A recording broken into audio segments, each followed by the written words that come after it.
पिथौरागढ़ थाना गंगुलीहाट head constable दीपक व constable Shravan Kumar के द्वारा रणकोट बैंड से करीब 30 मीटर आगे कोठेरा की तरफ एक अल्टो कार में 2 पेटी अवैध अंग्रेजी शराब व 1 पेटी बियर के साथ अभियुक्त हरीशचंद्र जोशी निवासी ग्राम चहच थाना गंगुलीहाट जिला पिथौरागढ़ को गिरफ्तार कर उसके विरुद्ध थाना गंगुलीहाट में धारा 60/72 आबकारी अधिनियम के तहत अभियोग पंजीकृत किया गया।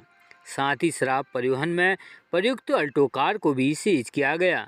इसके अतिरिक्त जनपद पुलिस के द्वारा यातायात नियमों का उल्लंघन करने और मिशन मर्यादा के तहत कुल 169 लोगों के विरुद्ध की चालान की कार्रवाई।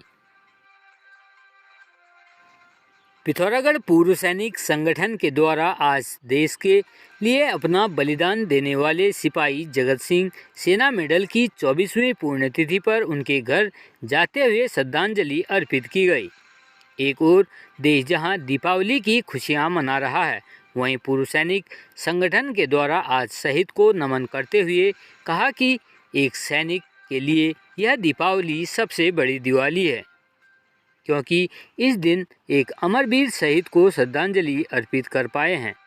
पूर्व सैनिक संगठन के शहीद सम्मान अभियान के तहत आज प्रातः पूर्व सैनिक संगठन के द्वारा संगठन के सलाहकार सूबेदार मेजर दिवाकर बोरा के नेतृत्व में शहीद के परिवार के वर्तमान निवास निकट कॉलेज पर जाते हुए शहीद की चित्र पर श्रद्धांजलि अर्पित की गई। पिथौरागढ़ पुलिस के द्वारा हुड़दंग करने वालों के विरुद्ध चेकिंग अभियान जारी है। इसी क्रम में शराब पीकर वाहन चलाने व शांति व्यवस्था भंग करने में कुल 22 लोगों को गिरफ्तार करते हुए 20 वाहन भी सीज किए। पिथौरागढ़ पुलिस अधीक्षक लोकेश्वर सिंह के निर्देशानुसार आगामी त्योहारी सीजन के दृष्टिगत शराब के नशे में वाहन चलाने वालों, यातायात नियमों का उल्लंघन करने, सरेआम उत्पाद मचाने, लड़ाई झगड़ा कर शांति व्यवस्था भंग करने वालों के विरुद्ध जनपद पुलिस के द्वारा कड़ी वैधानिक कार्रवाई की जा रही है। उत्तराखंड के रामनगर कोसी बैराज क्षेत्र में एक विशालकाय अजगर सांप निकलने के बाद मौके से गुजर रहे लोगों में अफरा तफरी मच गई। घटना की जानकारी तुरंत कोसी बैराज क्षेत्र में मौजूद कैंटीन संचालक अशोक गुप्ता के द्वारा सांपों के संरक्षण को लेकर काम कर रही सेवा the snake and welfare society के सदस्यों को दी गई, जिसके बाद सोसाइटी के अध्यक्ष एवं सर्प विशेषज्ञ चंद्रसेन कश्यप मौके पर पहुंच गए। इस दौरान उन्होंने इस विशालकाय अजगर सांप को अपनी टीम के सदस्यों के साथ रेस्क्यू करते हुए सुरक्षित पकड़ लिया। वहीं अजगर सांप को देखने के लिए मौके पर लोगों की भारी भीड़ एकत्रित हो गई। साथ ही कई लोगों के द्वारा इस विशालकाय अजगर सांप को अपने मोबाइल फ़ोन में कैद कर लिया।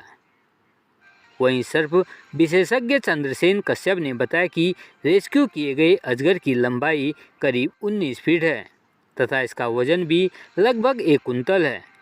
उन्होंने बताया कि इस सांप में जहर नहीं होता है, लेकिन यह छोटे जानवरों और बच्चों को आसानी के साथ निगल लेता है। साथ ही उन्होंने इसकी जानकारी वन विभाग के अधिकारियों को दी। वहीं वन विभाग की टीम के द्वारा सूचना पर तुरंत ही मौके पर रेस्क्यू किए गए अजगर को छोड़ने के लिए रामनगर वन प्रभाग के अपर कोसी बीट में पहुंचे, जहां पाइथन को छोड़ा गया। जहां टीम ने मौके पर पहुंचकर 1 कुंतल से ऊपर के अजगर के एक्सक्लूसिव वीडियो अपने दर्शकों के सामने अपने कैमरे में कैद किए। दरअसल में बैराज के समीप एक कैंटीन है चाय की अशोक गुप्ता जी की, उनके समीप पीछे एक कॉलोनी है। कॉलोनी के अंदर सूचना दी हमें उन लोगों ने कि कोई सांप है, ये नहीं पता था इतना बड़ा सांप होगा। तो जैसे हमें सूचना मिली, हमारी टीम हम लोग वहाँ पहुँचे, तो जब हम लोगों ने उसे रेस्क्यू किया, देखा कम से कम 1 कुंटल यानी कि 100 किलो तक का उसका वजन और 19 फीट लंबाई की होगी उसकी। वाकई सर हम लोगों ने बड़ी मेहनत से उसको रेस्क्यू किया, क्योंकि वो कोई भी घटना कर सकता था, इतना खतरनाक था। यदि छोटा बच्चा उसके नज़दीक आ जाता, भगवान न करे, तो किसी को भी निगलने की क्षमता रखता, वो इतना बड़ा था, लगा लीजिए। तो काफ़ी फिर यहाँ पर जाम भी लग गया, भीड़ भाड़ लगी, हमने उसको रेस्क्यू किया। रेस्क्यू करके हम लोगों ने वन विभाग में सूचना दी, अब उसको छोड़ने की तैयारी में लगे हुए। ये रामनगर शहरी क्षेत्र से जो है रेस्क्यू किया गया था। और इसको जो है अपर कोसी बीट के रामनगर वन प्रभाग के अंतर्गत छोड़ा गया है। ये जो है कि ये पूरी तरह से वयस्क है, स्वस्थ है और इसका वजन लगभग जो है 1 कुंटल के लगभग है और 18 से 19 फीट इसकी लंबाई है। क्या छोड़ दिया गया, सही है, स्वस्थ था? हाँ, जंगल में सुरक्षित छोड़ा गया और स्वस्थ है, पूरी तरह से विचरण कर रहा है।